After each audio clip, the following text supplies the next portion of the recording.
भारत हा कृषीप्रधान देश आहे. देशाची निम्मी लोकसंख्या ही शेती करते.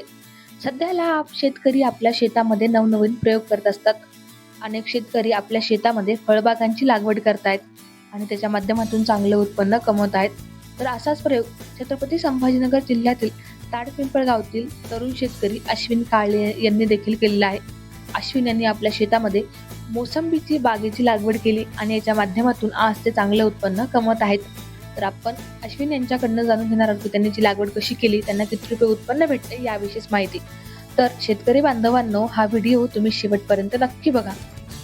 माझं नाव अश्विन गोरख काळे, राहणार ताडपिंपळगाव, तालुका कन्नड आणि जिल्हा छत्रपती संभाजीनगर. मी 2015 पासून शेती करतोय.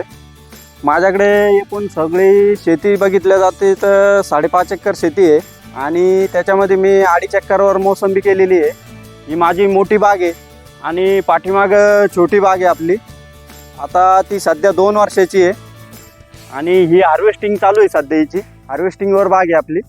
आणि बाकी 3 एकर 2-2.5 एकर माझी खाली जमीन आहे, म्हणजे कापूस वगैरे त्याच्यामध्ये घेत असतो मी. मक्का, कापूस.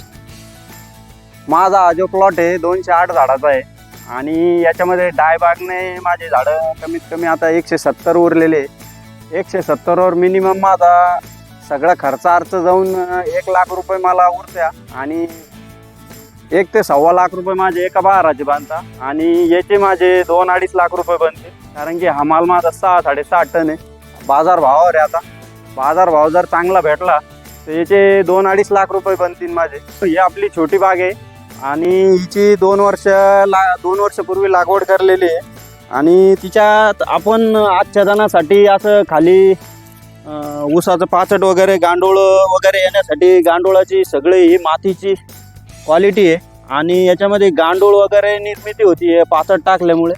आणि याच्यामध्ये आपण आंतरपीक हे कापूस घेतलेलं आहे. आपलं कापूस हा SRT तंत्रज्ञानाच्या हिशोबानं आहे. याच्यात 0 मेंटेनन्समध्ये आपण हा कापूस उभा केलेला आहे. याच्यामध्ये कुठल्याही प्रकारची आपली हे नाही आहे, मेहनत नाही आहे. आणि माल बी बघू शकता तुम्ही. आता सध्या त्याला आता कापूस आपले 2 वेचणे झालेले आहे. आता 3री वेचणीला आपला कापूस आलेला आहे आणि हा SRT तंत्रज्ञानाच्या हिशोबानं कापूस आहे. पण आपल्याला बेड वाफे आपण बनवलेले नाही, कारण की पाणी जे येतं इकडल्या साईडनं याच्यात वाहतं. त्याच्यामुळे आपण बेड तयार केल्याच्या नंतर ते बेड फुटून जात्या. त्या हिशोबानं आपण याला असं साध्या पद्धतीने केलेलं आहे. पण याच्यामध्ये कुठल्याही प्रकारचा वखर वगैरे काही मारलेला नाही. आणि ही छोटी बाग आहे आपली. इथं आपले 300 झाडं आहे लगतच आणि इकडं मोठे झाड आहे.